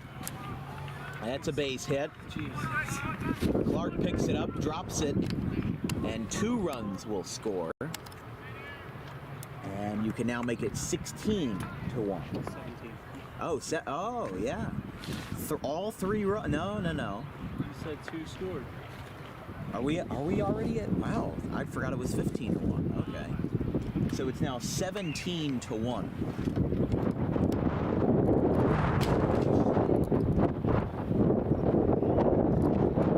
And the sad part is that if Sterling loses this game, then it would be their worst loss of the season. I mean, they lost 14-3 to West Deptford. That was an 11. They lost 11-0 to Haddonfield. That was again an 11-run difference, and then only lost by 1 run to Paulsboro, 6-5. So this team has potential, but it seems like Audubon has been taking every chance that they've had to absolutely kill baseball. Well, this is what I was talking about with the substitutions. Trent Bannell is now batting. So let's go, Trent. Imagine they're getting some of the reserves in to get them some playing time here. That one's going to go to the backstop. That ball bounces in front of the plate, and Slavin goes to second.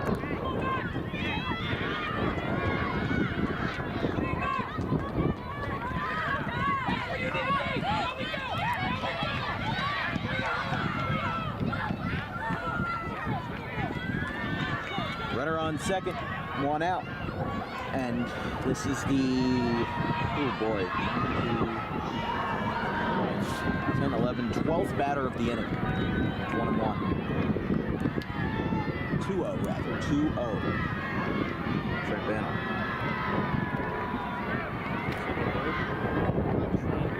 Yeah, Trent Bannell. He's bad? Yeah, they subbed out Tyler Wiltsey. 3-0. It's 3-0. Runners on second and third for the Green Wave. This inning has taken so long that Nick Caladros is back warming up in the bullpen again because he needs to keep his arm warm, you know, and not regress during what has been an 8-run inning. And that's ball 4. Bases are loaded. So Trent Bennell walks. And this brings up... Oh, Dylan Pooley's going to bat. And I think that Sterling is going to make a pitching change here. This So will be their second pitching change, right? not of the inning, I don't think. No, I think it is. I think they started off in the bottom of the 4th with a new pitcher. I don't know, but... So no more Quentin Rosano, and we are going to have a Paroli's printing pitching change in a 17-1 ball game. So we're going to see who the pitcher will be. There's really nobody in the Sterling dugout, but a new man will grab a glove and will take the responsibility of facing Dylan Pooley, who's going to have his first varsity at bat coming up.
New pitcher for the Silver Knights.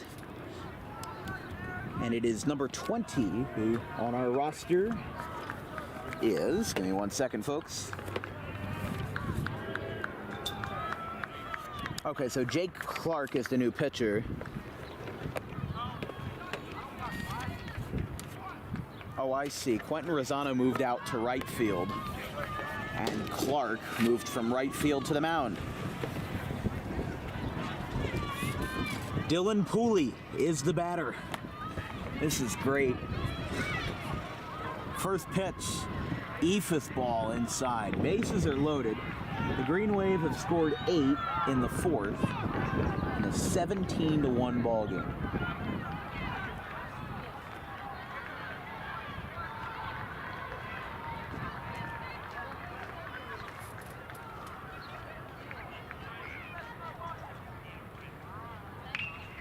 Oh my goodness!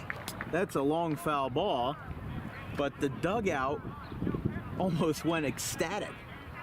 So Ryan Zimmer already has his catcher's gear on, which makes me think that he's not going to bat either. Oh, hit by pitch. Take it, Pooley. And it's going to be 18-1.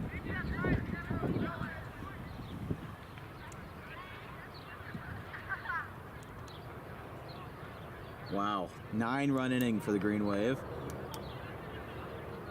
And now, oh, this is Lance Furness. Lance Furness is hitting for Scott Lynch. All of the subs are getting action this afternoon. There's a strike. I mean, I was talking about earlier in the broadcast about how Sterling played Audubon twice last year, as they did being in the same division. They're not even pinch running Dylan. No, they're not. He's probably going to play center field. Swing and a miss. 0-2. What? He was looking though. Yeah, he was looking to make this a 20-0 game right now. Although with the bases loaded, that would have been 23-1 if he got a hold of one. Redo your math. 22-1, Dan. 19 plus 4, 23. 18-1. Is it still? Yeah. 5 plus 4 plus 9. Yeah, it is 18. My bad. Oh boy. Well, this is why I'm not in the calculus class. 0-2, 1 out to Lance Furness. And the 1-2 pitch by Clark is a ball. No, it hit the catcher. So he is. Who's running? Oh, here's Charlie Grady. Where is he going? Where is Charlie going? Is he gonna pitch? I don't. But Is he out? Was that kid out? I don't know. Oh, I just messed something up with the camera. Hold up. Yeah, I know. Look, it froze.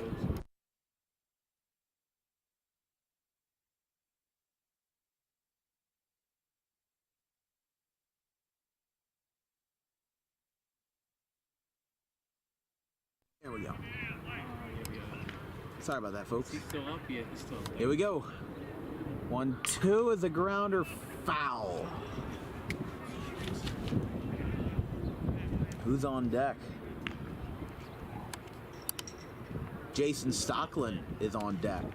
Imagine a grand slam for Jason Stockland. Well, Stockland's a pitcher by all regards, so they're really putting in the subs here in an 18-1 game.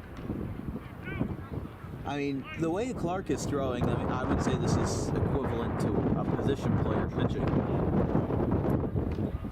Oh, down low, 2-2. I mean, I'm sorry, Sterling. To the Sterling fans that are watching, I'm very sorry, but this is just not good baseball. Sterling is a pitcher warming up, though. Here's a ground ball.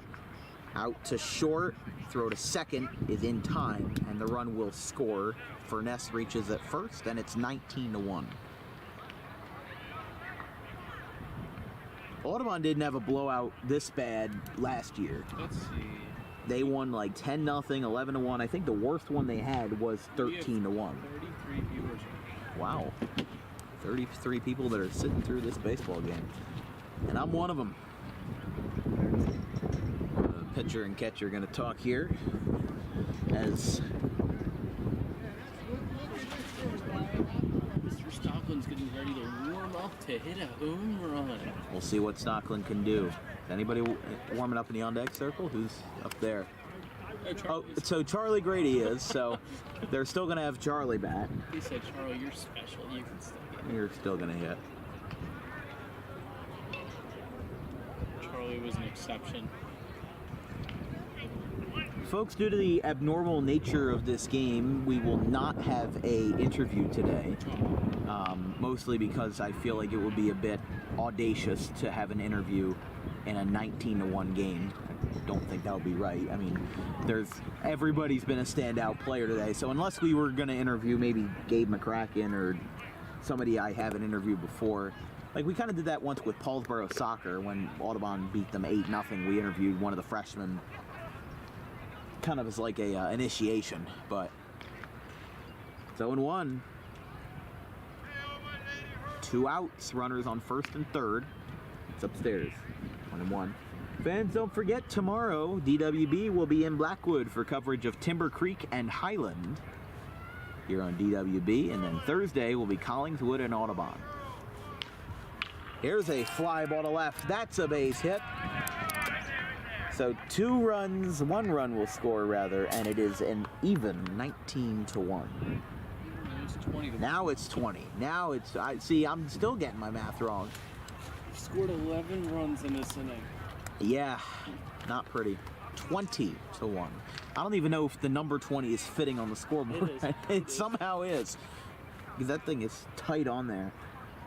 So I will count. We have 1, 2, 3, 4, 5, 6, 7, 8, 9, 10, 11, 12, 13, 14, 15. This is the 16th batter of the inning. Pitcher's throwing too hard. It's probably not trying to. I don't think Clark has any other pitching experience on the record, so I would assume this is equivalent to a position player pitching. Watch him throw. I mean, yeah, you can tell, yeah. Strike. And it's 0-2 to Charlie Grady. There's not even anybody warming up on deck. He is not in his varsity career. And Caladros is warming up again to keep his arm warm. It's outside, 1-2. there's nobody in. Nope, there is somebody. Sorry. And it is Jack Dempsey. So they subbed out the top of the order, but not the bottom half, which that makes sense. I don't think they thought they were going to get that far. I don't think they were going to. In on the hands, grounder to short, and the inning is over. The Green Waves score 11. The scoreboard is not lying to you. It's 20-1 Audubon. My goodness, we'll be right back after this.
Top of the fifth. Crunch time here in Audubon. They lead by a score of 20-1.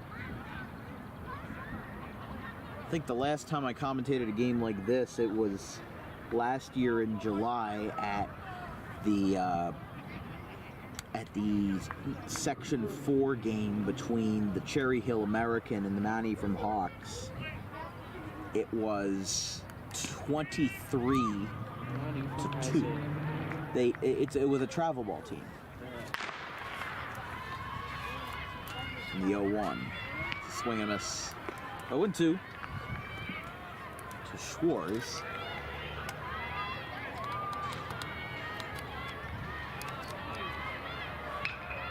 And here's a grounder to Wiltsey. Throw to first. Within time. One away.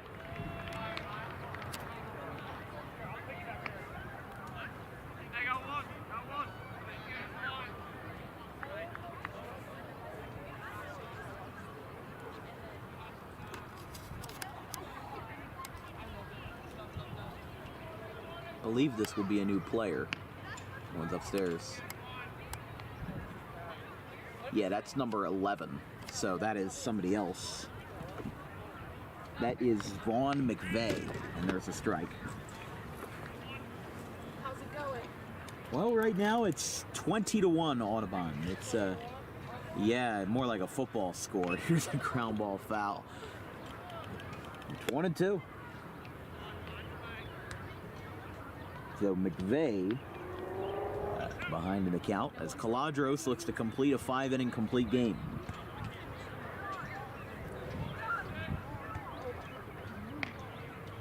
Inside, 2-2.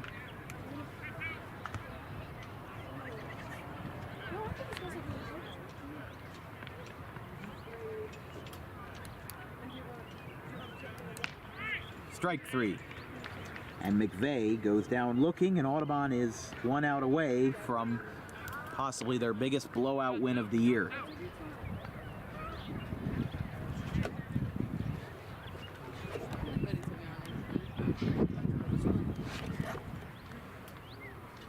So I've actually had a change of heart. We are going to have a post-game show, but I'm going to interview Joey Slavin. I want to talk to him a little bit because this is his first year playing varsity, and in a game like this, I want to get a perspective from somebody that maybe doesn't get the spotlight all the time. But here's the 0-1. There's a strike. It's 0-2. Sue Camardo. Silver Knights down to their last strike. All Caladros has to do is throw another strike, and here's a ground ball to Dempsey. Throw to first, and the Green Wave have won in their biggest deficit of the year, improving to 7-1 with a win over Sterling in a game that, ouch, 20-1, a 19-run lead for the Green Wave in an absolute slaughter of a game. Folks, stay tuned for the DWB post-game show. On Thursday, Audubon will be playing Collingswood, so if you are leaving for now to go have some dinner with your family or whatnot, have a good one, as we're going to be right back with an interview and our final send-offs from this afternoon. We'll be right back.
We're good?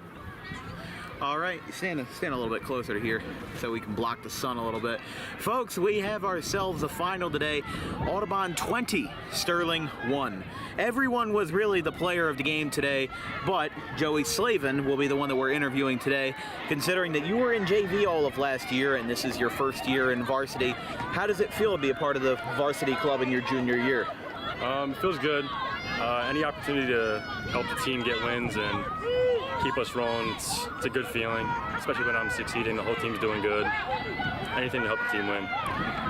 Your transition from JV to varsity this year was kind of like a jolt a little bit because you were starting JV last year, now you're starting varsity this year either at first base when Scott is pitching or DHing when others are. So what did you do? Did you do anything special over the off season to condition yourself to be prepared for varsity, or did you just kind of fall into the right hands and really just let it play out? I know how hard I work. I work real hard, and I knew I would be ready when I got the opportunity. So when I heard that I was going to get the opportunity to be on varsity full time, it was a good feeling, and I knew I'd be ready. So speaking of being ready, Audubon was ready today. Their biggest blowout since 2019. It was certainly one heck of a ball game, and you guys, I think everybody in the order, looking at my scorecard, yeah, every single batter got a hit except for Charlie Copsetta and Dylan Pooley. He was the only one that got that had an O for this afternoon. But it was a big team effort that led you guys to a win over Sterling today, and then you guys play Collingswood tomorrow, and then Spotswood in the Coaches versus Cancer Classic on Sunday. How do you guys feel now that you feel like maybe we're not in the easy part of the season, but in a point where after you beat Kingsway on Sunday, now you guys play some divisional opponents that may not have the same strength or star power. How do you guys feel you guys are going to stay consistent over that time? Well, we got to take every team as serious as the last. Even though we beat a big school, I mean, it means a lot, but we got to come out every game, treat every team the same, because baseball's a funny game. You can lose to anybody. So we just got to stay level-headed and make sure that we take every opponent the same. And like with Sterling, they beat Haddon Heights 9-2 in their second game of the season and then lost 20-1 today. So as you said, baseball is a very funny game. But with you at first base today, having 2 hits, a single, double, and a walk, seemed like you as an individual did good today. How did you feel that you were performing out there? I was ready. I knew what I can do, and the pitchers weren't throwing the hardest, so the whole team wanted to go out there, wanted to put it on them, and that's what we did. That's exactly what you did. 2 runs in the first, 3 in the second, 4 in the third, and then, well, an 11-run fourth inning kind of put the game to bed. But for the team as a whole, you guys seem like, as I've said with every interviewer that I've had this year, everybody seems like they're bouncing off of each other better. Last year, the lineup was a lot more top-heavy, and there was a lot more weight between the first 4 batters and the last 4 batters, and it didn't really help Audubon in the end. But this year, everybody seems well-rounded. From the first batter to the 9th, everybody seems to be working together. Would you agree with that? I agree. Our chemistry is probably the highest it's been since I've been a freshman. Everybody's working hard. Everybody's ready to play. Shout out, Jason got his first varsity hit. Nick got a varsity hit. Pitched the whole game. Yeah, and I mean, Lance Furness had a fielder's choice too. Not too bad, not too shabby. But going down the road, how do you feel with next week being a bit of a complicated week? I think you guys are playing next week Timber Creek and St. Augustine, so you guys may have some easier opponents this week, but I would advise do not let off the gas, and because next week's going to be a lot harder. What would you say going forward is going to be the team plan for not how they're going to take down the teams, because obviously that's a secret, but I'm saying, how do you guys feel going forward, going into a very difficult next week? We're confident. We know what we can do, and we know how good other teams can be, so we got to come ready every single game. We got to give it our best game, and we just can't let our foot off the gas. I agree 100%. Thank you, Joey. Thank you very much. This has been the Player of the Game interview presented by Doug Does Anything for the player that can do anything. From everybody here at Dan Wilkins Broadcasting, the final here today, Sterling 1, Audubon 20. Yes, you heard that right, 20. From everybody here at our DWB crew, our graphics crew, Gavin Van Rel and Caleb Lane, my producer Matt Wagner, and myself, Dan Wilkins, we'll see you tomorrow for a DWB showcase between the Timber Creek Chargers and the Highland Tartans at 3:45 in Blackwood. We'll see you then.